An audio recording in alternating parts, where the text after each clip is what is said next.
Originally, things were supposed to go very differently. Many of you probably know exactly what I mean, or maybe you don't. Either way, I still can't quite wrap my head around how rough the launch of this thing really was.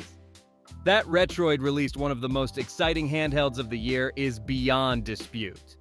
Of course, the community's dissatisfaction with the initial design can't be ignored. And yes, as we've come to expect from Retroid, there's hardly a launch without some kind of controversy. In the case of the Retroid Pocket 6, almost everything revolved around the design, at least officially. The original version featured a row of buttons below the display and that odd D-pad placement. The backlash was so strong that Retroid pulled pre-orders and went back to rework the entire device. But honestly, does this really look that bad? Before I get into the truly ugly parts, make sure to subscribe to the channel for more videos like this. Now that the dust has settled and we have a clearer picture of where the Pocket 6 is heading, the real question is how it will turn out in the end and what has actually improved. Based on what's shown on Retroid's website, the Pocket 6 looks much cleaner and more refined than before. The awkward buttons beneath the display are gone, and the overall layout feels far more natural, almost like a blend of the Retroid Pocket 5 and the Odin 2. What also stands out is that the Pocket 6 comes in two different layout configurations. One places the D-pad on top, while the other puts the analog stick in that position.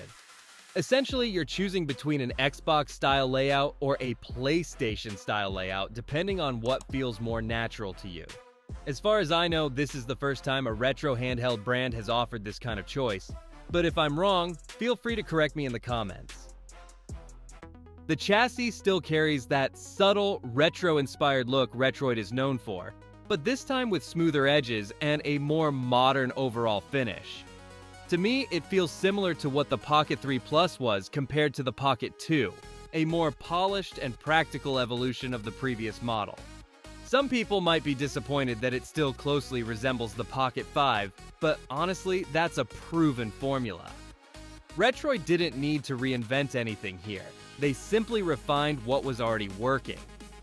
The Retroid Pocket 6 keeps the same 5.5-inch 1080p AMOLED display as the Pocket 5, but now upgraded to 120Hz. AMOLED speaks for itself: deep blacks, vibrant colors, and the higher refresh rate should make everything feel noticeably smoother. Under the hood, it runs a Snapdragon 8 Gen 2, paired with up to 12GB of RAM and 256GB of storage.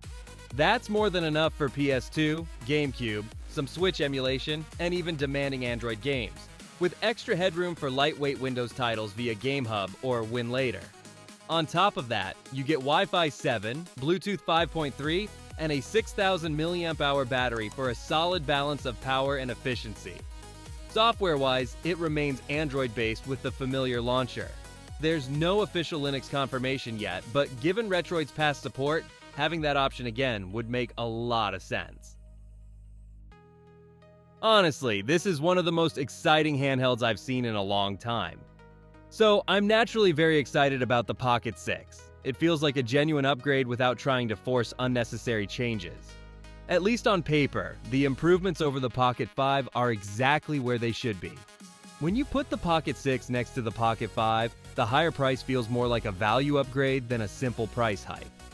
The Pocket 5 already delivered solid performance, but the Pocket 6 pushes things further with a stronger chip, layout options, and a smoother display. If Retroid gets the software right and keeps the pricing reasonable, this could easily become one of the best all-around handhelds available.